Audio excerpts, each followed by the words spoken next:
Ask automotive limited इस company का IPO खुलने वाला जो कि 7 नवंबर से 9 नवंबर के बीच में खुला हुआ रहेगा। तो इस कंपनी के आईपीओ के बारे में थोड़ी सी बेसिक डिटेल जान लेते हैं। उसके बाद में हमारे जो कुछ क्वेरीज थी अपने भाइयों की, उनके बारे में थोड़ी सी बात करेंगे। उसके बाद में इस कंपनी में हमें अप्लाई करना चाहिए कि नहीं करना चाहिए, उसके बारे में थोड़ी सी डिटेल एनालिसिस करने की कोशिश करेंगे। छोटे से छोटे वीडियो को रखने की कोशिश करते हैं।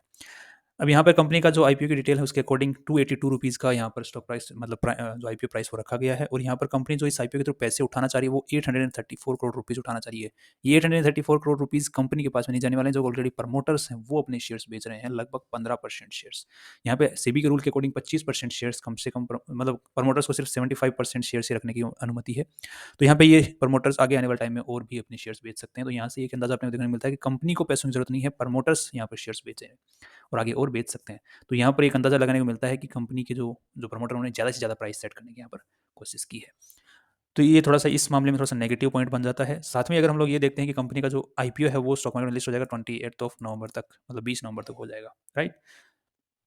अब यहाँ पर ये देख लेते हैं पहले कि इस आईपीओ के बारे में और डिटेल में जाने से पहले कि हमारी कुछ भाइयों की क्वेरीज़ थी। जैसे कि पहला क्वेरी थी एक एरोफ्लेक्स इंडस्ट्रीज़ के बारे में, जो कि इसका थोड़े दिन पहले आईपीओ आया था। तो अब इसमें क्या बन रहा है? कहाँ पे स्टॉप लॉस रखे हैं? क्या करें इसके अंदर में? तो ये ठीक-ठाक मतलब चल रहा है। अब यहाँ पे जिस हिसाब से इसका जो चार्ट पैटर्न है उसको देखते हैं, तो यहाँ पर अगर क्लियरली देख पाएँगे कि ये इसने अब तक का लो बनाया है, ये वाला portion.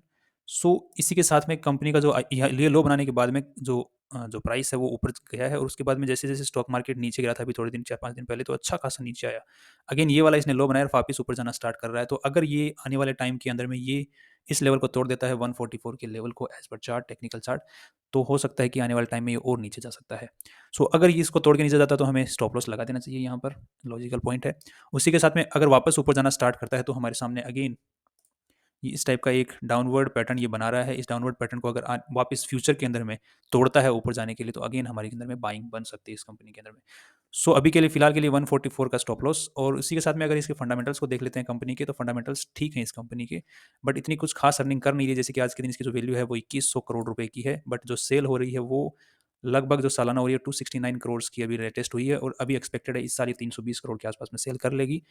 So earnings top line जो रेवेन्यू है वो बढ़ता ही जा रहा है और बॉटम लाइन जो इनकम है वो भी बढ़ती ही जा रही है। सो ये एक पॉजिटिव पॉइंट है कंपनी के लिए। और साथ में जो प्रमोटर्स हैं वो 66% के आसपास में होल्ड कर रहे हैं अच्छी खासी, और पब्लिक के पास में सिर्फ 25%। तो ये अगेन पॉजिटिव पॉइंट बन जाता है कि प्रमोटर्स पीछे खासे इन्वॉल्व हैं। सो एक पर्टिकुलर मतलब जो स्टॉप लॉस है उसके साथ में चल सकते हैं फ्यूचर को लेकर के। सो अगर नीचे आएगा तो बेच देंगे, नहीं आएगा तो चलने दो, राइट? साथ में एक क्वेरी और थी अपने भाइयों की, जिसको जेएसडब्ल्यू होल्डिंग के बारे में थी कि जेएसडब्ल्यू होल्डिंग के अंदर में अब स्टॉप लॉस कहाँ बनता है या फिर क्या करें स्टॉक के साथ में। तो अभी जैसे अभी लेटेस्ट रिजल्ट, सॉरी, जो स्टॉक मार्केट नीचे आया था उसके अंदर में इतना नहीं नीचे आया ये, थोड़ा बहुत इसके अंदर में मतलब हलचल रही थी बट इतनी नहीं रही। वापस ये संभलने की कोशिश कर रहा है और ऊपर जाने की कोशिश कर सकता है आने वाले टाइम में। बाकी अगर लॉन्गर टाइम फ्रेम में देखा जाए तो ये जो लाइन है ब्लू वाली, इस लाइन की अगर नीचे आके सस्टेन करता है तो हम बेच सकते हैं, मतलब स्टॉप लॉस लगा सकते हैं। और शॉर्ट टर्म के हिसाब से भी अगर देखा जाए, शॉर्ट टर्म का जो ये पैटर्न बन रहा है इसके अकॉर्डिंग अगर इस ब्लैक वाली लाइन को क्रॉस कर देता है और वहीं पर रुक जाता है, मतलब क्रॉस करने के बाद में जो एक इस लाइन के नीचे मान के चलिए कि एक कैंडल मतलब बना दी इसने, ठीक है, एक कैंडल बना दी। अब उसका जो कैंडल का लो है वो अपना स्टॉप लॉस बन जाएगा। पर ध्यान रखिए इस लाइन के नीचे तक कैंडल आना चाहिए, राइट? तो ब्लैक वाली का है और ये एक ब्लू वाली का भी, ये लॉन्ग टर्म का है, ये शॉर्ट टर्म का है। लॉन्ग टर्म का हमेशा जो जो स्टॉप लॉस होता है वो ज़्यादा स्ट्रॉन्ग माना जाता है, शॉर्ट टर्म का थोड़ा सा कम स्ट्रॉन्ग माना जाता है। लेट्स सी व्हाट है, मतलब आपको जिस हिसाब से डिसीजन लेना है वो ले सकते हैं। बाकी फ्यूचर में अगर ये वापस से ऊपर जाना स्टार्ट करता है, जिस हिसाब से इसने ऊपर वाला जो डाउन टर्न जो लाइन था जो उसको तोड़ने के बाद में सस्टेन करने की कोशिश कर रहा है यहाँ पर, अगर ये सस्टेन करके ऊपर जाता है तो हमें ये जो ब्लू वाला जो एरो आपको दिख रहा है इस हिसाब से ये ऊपर का चार्ट पैटर्न भी बना सकता है। और दूसरी बात, ये होल्डिंग कंपनी है, जो होल्डिंग और इन्वेस्टमेंट कंपनीज होती हैं एक अलग टाइप से चलती हैं। ये नॉर्मल जो मार्केट में कंपनियां उस टाइप से नहीं चलती हैं। इसका मैं एक particular holding and investment companies के बारे में एक अलग से वीडियो बना दूंगा जिसमें अपने को इनकी ऐसी टाइप की कंपनीज का थोड़ा सा अंदाजा मिल जाए कि वो किस तरीके से चलती हैं। सो लॉन्ग टर्म के हिसाब से इसको हम होल्ड कर सकते हैं, कोई दिक्कत नहीं है। बाकी शॉर्ट टर्म के हिसाब से हम ये जो पर्टिकुलर स्टॉप लॉसेज हैं इनके साथ में चल सकते हैं। अब काफ़ी सारे अपने जो भाइयों के वो क्वेश्चंस हैं, क्वेरीज हैं, वो मेरे को समझ में नहीं है कि वो यहाँ पर इन्फॉर्मेशन भाइयों ने दी है ताकि अपने जिसको को हेल्प हो सके। वीडियो के साथ में कमेंट सेक्शन में इन्फॉर्मेशन अपने भाई लोग देते रहते हैं ताकि जो व्यूअर्स होते हैं उनको ज़्यादा से ज़्यादा हेल्प हो सके। तो that's a good thing and I appreciate that very much. And साथ में अगर आपका कोई क्वेश्चन होता है कमेंट बॉक्स में, तो आप इन्फॉर्मेशन डालने के बाद में क्वेश्चन मार्क अगर वहाँ पर लगा देते हैं तो मैं समझूंगा कि वो आपने क्वेश्चन पूछा है। अदरवाइज मैं उसको ये मान के चलूँगा कि आपने इन्फॉर्मेशन दी है, राइट? तो मेरे को काफ़ी सारी जगह क्वेरीज थी कि मेरे को लगा बस मतलब समझ में नहीं आ रहा था कोई इन्फॉर्मेशन है कि क्वेरी है। सो प्लीज़ क्वेश्चन मार्क लगा दें अगर आपकी वो क्वेरी होती है तो। फाइनली अब अगर हम इसके आईपीओ के ऊपर में अगेन आते हैं वापस, तो आस्क ऑटोमोटिव के अंदर में जो आज के दिन चीज़ बन रही है उसको अगर हम लोग सबसे जो बेस्ट तरीका होता है, कोई भी नई कंपनी स्टॉक मार्केट में आती है आईपीओ खोलने के बाद, तो सबसे बेस्ट तरीका है कि उसी से कंपेयरिंग जो दूसरी कंपनी होती है, जो ऑलरेडी स्टॉक मार्केट में लिस्ट है और उसी टाइप के प्रोडक्ट्स बना रही है, तो उसको कंपनी ने जो सॉरी उस कंपनी को मार्केट ने कितनी वैल्यू दे रखी है, उस वैल्यू के आसपास ही आईपीओ वाली कंपनी अपना वैल्यू मतलब आईपीओ लेके आ रही है तो ठीक है। अगर जो कंपेयरिंग जिस जो पीयर ग्रुप में जो कंपनी है, कॉम्पिटिटर में जो कंपनी है जिनको स्टॉक मार्केट में वैल्यू दे रही है, अगर उससे नीचे में अपने को आईपीओ वाला शेयर मिल रहा है, तो वहाँ पर हमें डेफिनिटली वैल्यू मिलती है। अगर उससे ऊपर में आईपीओ मिलता है, तो वहाँ पर हमें कुछ ज़्यादा वैल्यू देखने को नहीं मिलती है। क्योंकि ऑलरेडी स्टॉक मार्केट ने कॉम्पिटिशन वाली जो कंपनी है उनको वैल्यू दे रखी है। तो हायर चांसेस हैं कि जो आईपीओ वाली कंपनी आ रही है उसको भी स्टॉक मार्केट उसी के आसपास में कहीं पर वैल्यू देगा। तो अगर उससे सस्ते में मिलता है तो खरीदते हैं, और उससे महंगे में मिलता है तो हम लोगों को ज़्यादा वहाँ पर इंटरेस्ट देखने को मिलता नहीं है। अब यहाँ पर इसी तरीके से आस्क ऑटोमोटिव के आज के दिन जो कॉम्पिटिशन में है वो है एंड्योरेंस टेक्नोलॉजीज, उनो मिंडा और सुप्राजीत। अब ये एंड्योरेंस टेक्नोलॉजीज हैं, इसका जो अगर हम लोग प्रोडक्ट लाइन को देखते हैं तो यहाँ पर अगेन एल्यूमिनियम डाई कास्टिंग, मतलब जो प्रिसीजन होता है, मतलब जो हमने पार्ट्स लगते हैं बाइक के अंदर में, वो पार्ट्स बनाती है और ब्रेकिंग सिस्टम भी बनाती है। सो ये इसका डायरेक्ट कॉम्पिटिटर बन जाता है आस्क ऑटोमेटिव का, क्योंकि आस्क ऑटोमेटिव का हम लोग देखते हैं तो ये कंपनी क्या क्या बनाती है, ये ब्रेक्स बनाती है बाइकों के, ओनली बाइक्स के जो ब्रेक्स होते हैं उनको बनाती है। साथ में ही एल्यूमिनियम लाइट वेट प्रिसीजन, मतलब जो आइटम्स होते हैं जैसे कि हम लोग यहाँ पर देख पाएंगे एल्यूमिनियम प्रिसिजन, ये जो पार्ट्स होते हैं बॉडी के ऊपर में जो बाइक के लगते हैं वो अलग अलग पार्ट्स भी कंपनी में, जैसे डिस्क ब्रेक के जो पार्ट्स हो गए या फिर और भी बहुत सारे टायरों में पार्ट्स लगते हैं वो हो गए। सो इस टाइप के प्रिसीजन एल्यूमिनियम की बनाती है, और साथ में जो वायर जो केबल्स होती हैं जैसे क्लच वायर हो गया, ब्रेक वायर हो गया, तो वो वायर्स भी कंपनियां बनाती हैं। सो ये मोस्टली ये कंपनी तीन चीज़ें बनाती है, एक तो ब्रेक्स के जो होते हैं पार्ट्स वो बनाती है, थोड़े से जो अलग पार्ट्स होते हैं बाइक में अलग जगह पे वो भी बनाती है, साथ में वायर्स बनाती है। सो ये इसका मेन काम है जो कि आईपीओ लेके आ रही है इस कंपनी का। अब इसी के साथ में हमने तीन कंपनियां कंपेयर की हैं। सो एंड्योरेंस तो डायरेक्ट डायरेक्ट कॉम्पिटिटर में दिख रही है। ऊनो मिंडा जो कंपनी है ये लाइट्स बनाती है बाइकों और कार्स के लिए, जो हमने लाइट देखते हैं, जो हेडलाइट होती है, बैकलाइट होती है, वो लाइट्स बनाने का काम करती है। सो ये भी अच्छी खासी फेमस है मार्केट में। इसी के साथ में सुप्राजीत को अगर हम लोग देखते हैं तो ये भी काइंड ऑफ डायरेक्ट कॉम्पिटिशन में आती है आस्क ऑटोमोटिव की, बट बिल्कुल ही एग्जैक्ट कॉम्पिटिशन नहीं है। यहाँ पर थोड़े बहुत जो प्रोडक्ट्स हैं वो अलग यहाँ पर देखने को मिल रहे हैं, बट अगेन ऑटो पार्ट्स की यहाँ पर बात हो रही है। सो हम लोग फिर भी कंपेयर करके देख सकते हैं, राइट। सो हमें बेसिक अंदाजा मिल जाएगा उससे। तो सबसे पहले पी और पीबी रेशियो निकालते हैं जिसकी वजह से हमें कंपेयर करना है। सो इसका कंपनी अगर हम पी जो वैल्यू लेके आ रही है, जो कि आईपीओ के अंदर में कंपनी ने वैल्यू मांगी है वो 5,560 करोड़ रुपए मांगी है। सो 5,500 करोड़ की वैल्यू मांगी है। अब यहाँ पे जो कंपनी सेल कर पा रही है वो 2500 करोड़ के आसपास में कर पा रही है जो आईपीओ लेके आ रही है। सो इसके अगर सेल के मुकाबले अगर देखा जाए तो कंपनी जितनी सेल कर पा रही है उससे डबल से भी ज़्यादा वैल्यू मांग रही है। अब सेल तो चलो कर पा रही है, नहीं कर पा रही है, उसके मुकाबले जो प्रॉफिट कर पा रही है वो सिर्फ 5% के आसपास में कर पा रही है जितनी की वो सेल कर पा रही है। मतलब 100 रुपए का माल बेचने पे 5 रुपए कमा रही है नेट प्रॉफिट्स। उसके बदले 5,500 करोड़, तो ये बहुत महंगा लग रहा है।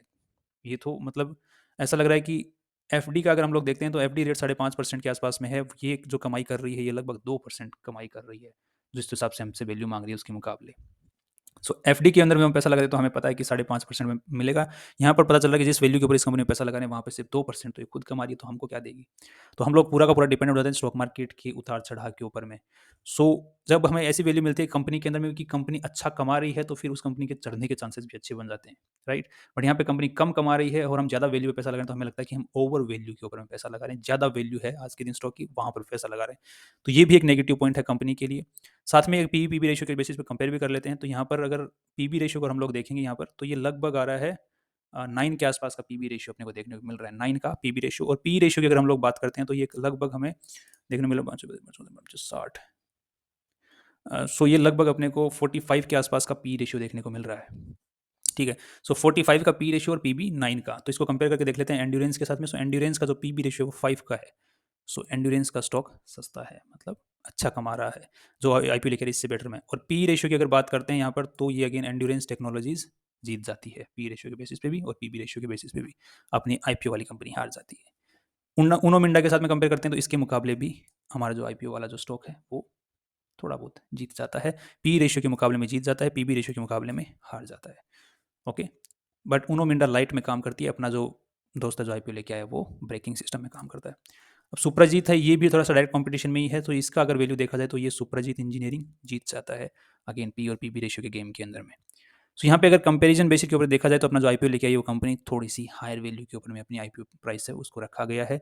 इसीलिए तो सारे के सारे सिर्फ प्रमोटर्स बेच रहे हैं, यहाँ पे कंपनी को पैसों की जरूरत नहीं है और अच्छा खासा स्टैक बेच रहे हैं वहाँ पर।